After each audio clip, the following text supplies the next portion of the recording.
네, 로고스톤 개발자입니다.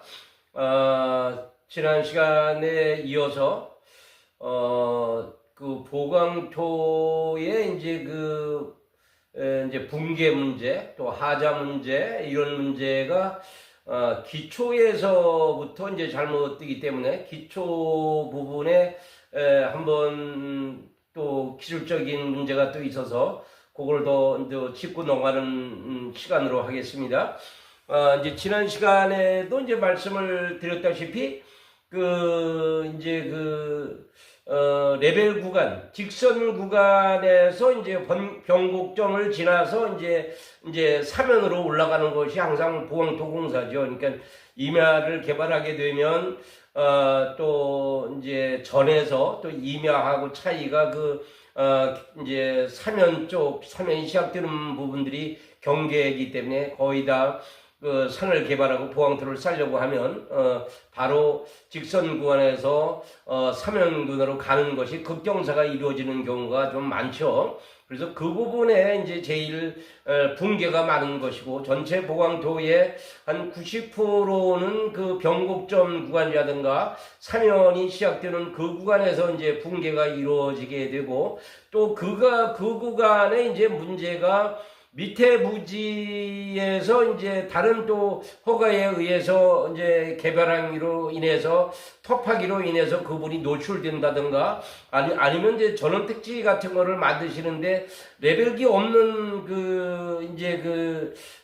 지참하지 않은 그 보강토 업체하고 또 개발자 측에서도 그런 이제 토목에 관계되는 그 기술적인 지식이 부족한 상태에서 그럴 것이다라는 것을 가지고 터파기를 하게 되면 나중에 그 기초가 이제 노출되는 그런 일들이 이제 아주 많이 이제 발생이 됩니다. 그래서 내가 전 시간에도 말씀을 드렸지만은 보강토가 무너지는 부분에 대해서는 참 애석하기보다는 제 입장에서는 분개하는 그런 측면이 많습니다. 좀 세밀하게 또 그 일을 해가기 위해서는 그 일에 적합한 기술을 가지고 이제 보강토 공사를 하셔야 되는데, 수평대와 힘 하나 가지고 보강토 공사를 한다고 이제 이렇게 하시는 것과 그런 분들을 또 들여다 기술자라고 시공을 시키는 분도 같은 생각을 또 할 수밖에는 없습니다. 일단은 그렇게 시공하시는 분들하고 또 이렇게 정상적인 면허는 없다고 하더라도 정상적인 장비와 기계를 가지고 시공하는 그런 회사들이 지역마다 많습니다. 그런 업체가 그러면 어느 쪽이 더 이제 경비가 덜 들어가느냐 이렇게 봤을 때는 저는 그 장비를 지참하고 이렇게 정확하게 사시는 분들이 더 원가 절감이 된다 이렇게 생각을 하게 됩니다. 당연히 그렇게 됩니다. 왜냐하면 그 사람의 인건비를 가지고 계산할 것이 아니라 보강토는 장비비 계산을 먼저 해야 됩니다. 장비비는 6W하고 로라인데 로라를 안 쓰고 작업하는 것은 그건 공사라고 할 수 없고 당연히 그거는 무너져도 할 말은 없습니다. 그러나 국토의 손실이라든가 경제적인 손실들이 있기 때문에 마음이 아프다 이런 말씀을 좀 드리고요. 어제 터파기에서 이제 제일 붕괴가 많은 지역, 그러니까 수평 레벨 구간에서 이제 사면 구간으로 시작되는 부분, 그 부분을 3m 정도는 확보를 해 주시고 그 다음에 사면 터파기를 해서 보강토를 싸달라 이렇게 말씀을 드렸는데, 그거는 설계가 그렇게 되지는 않았다고 하더라도 그렇게 시공을 좀 해주세요 이렇게 말씀을 드리는 건데요. 설계는 설계사님들은 현재 상태의 지역만 보고 설계를 하기 때문에 당연히 이제 설계는 변곡점서부터 한 칸만 이렇게 설계가 할 수가 있습니다. 그거는 설계사님들이 잘못한 게 아니라 지형이 그렇기 때문에 지형대로 설계를 하기 때문에 그렇게 되는 거고요. 시공자는 이제 시공할 때는 안전성을 더 확보하고 시공을 해야 되는 의무가 있는 것입니다. 그래서 안전성 확보 측면에서 터파기를 분명히 좀 해주시고 또 밑에서 그 장비가 최대한 닿는 데까지 그 발을 뻗어서 장비 그 뒷바가지로 밀어서 압을 줘서 그 다음에 이제 시공을 해달라 이렇게 말씀을 드렸는데, 그 뒷바가지로 밀어달라는 건 뭐냐면, 수평 구간에는 그 레벨에 의해서 1톤 노라로 다지고 그 위에 쇠석을 이제 도포하고 첫 단을 놓는 거지만, 사면 구간에는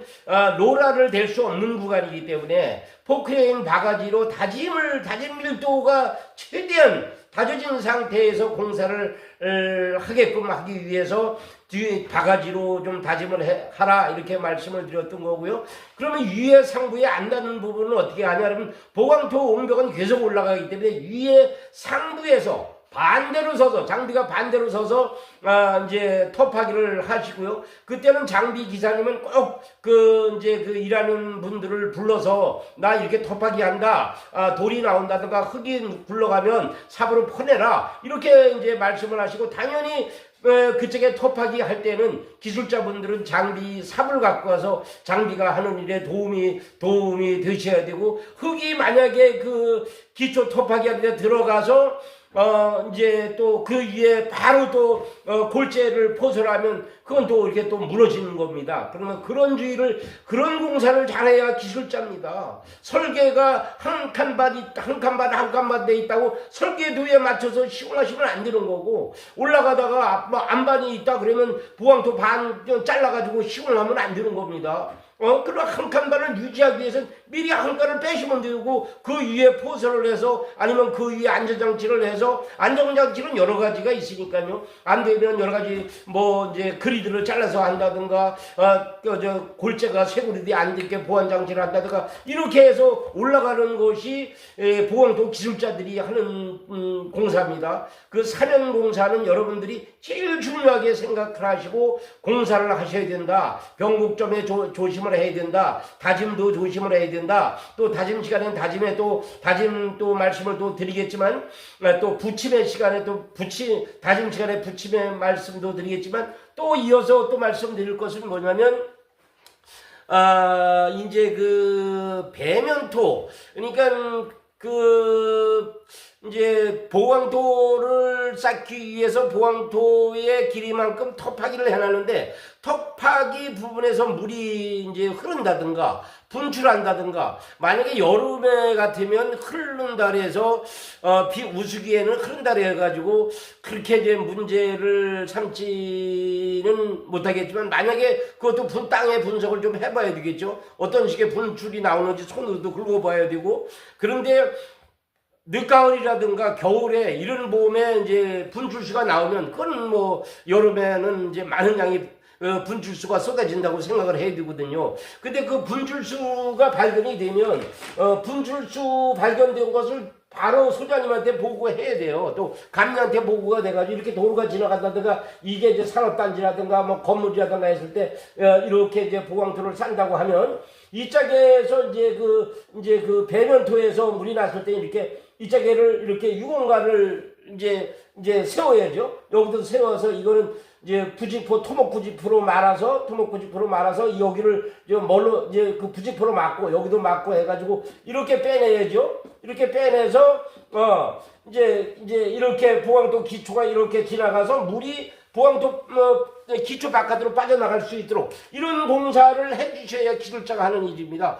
보강토 기술자는 보강토를 쌓는 것이 기술자가 아니라 이런 것을 발견하고 이런 곳에 대처를 할 수 있는 것이 보강토 기술자고, 아까도 말씀드리지만 사면 공사를 어떻게 할 것이냐, 거기에 사면을 어떻게 처리할 것이냐, 이 물 흐름의 문제는 어떻게 할 것이냐, 또 설계도 하고 현재 지형하고 틀리는 문제는 어떻게 할 것이냐, 기초를 쇠석으로 할 것이냐, 콘크리트 할 것이냐, 이거는 기술자들이 하는 일입니다. 그건 발주자 잘 모릅니다. 그런 거는 너무 일에 치우치지 말고, 만약에 문제가 있으면 빠져나가시고 이렇게 해주세요 하고 고쳐주면 저희들이 들어오겠습니다. 이렇게 해서 공사가 진행이 돼야 안전한 공사가 되죠. 그래서 안전한 공사를 하시는 것이, 2단 보강토 터파기에 대해서 또 말씀을 드리겠습니다. 2단 보강토 터파기 또한 터파기 방법은 똑같습니다. 그러니까 2단 보강토도 이제 톱하기는 70cm를 파야 되는 거고요.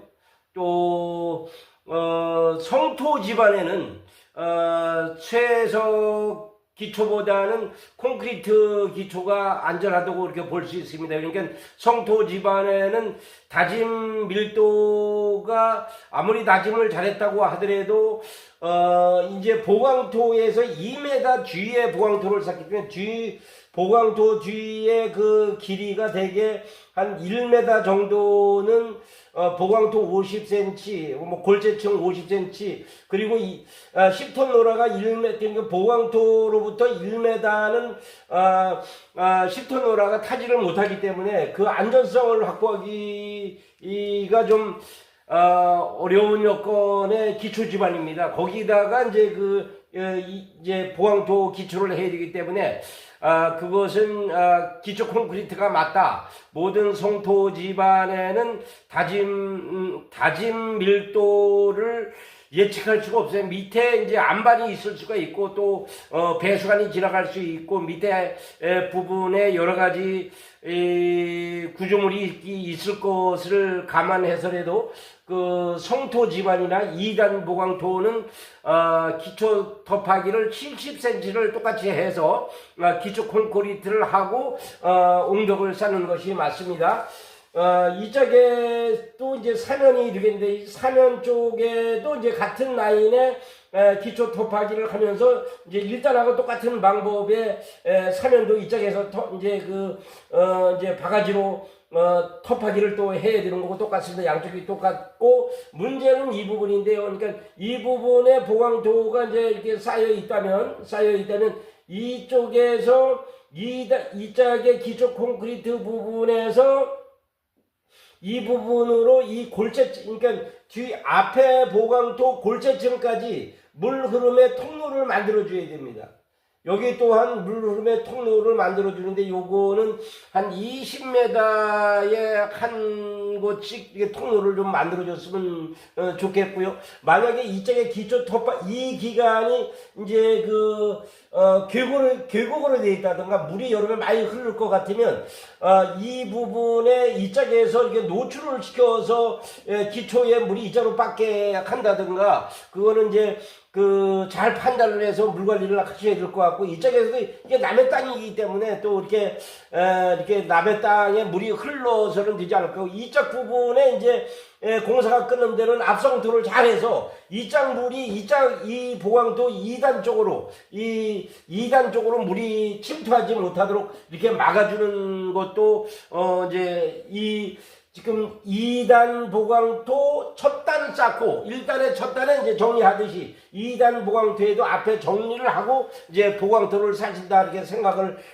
하셔야 되겠습니다. 그러니까 중요한 것은 2단 기초에서 1단의 상부 쪽으로 물 흐름의 통로를 만들어낸다. 그거는 15m 여건해 봐서 15m에 한번 체인을 끊는다든가 20m 체인을 끊어서 골재로 유공간으로 물 통로를 만들어낸다. 요거를 유념하시고요.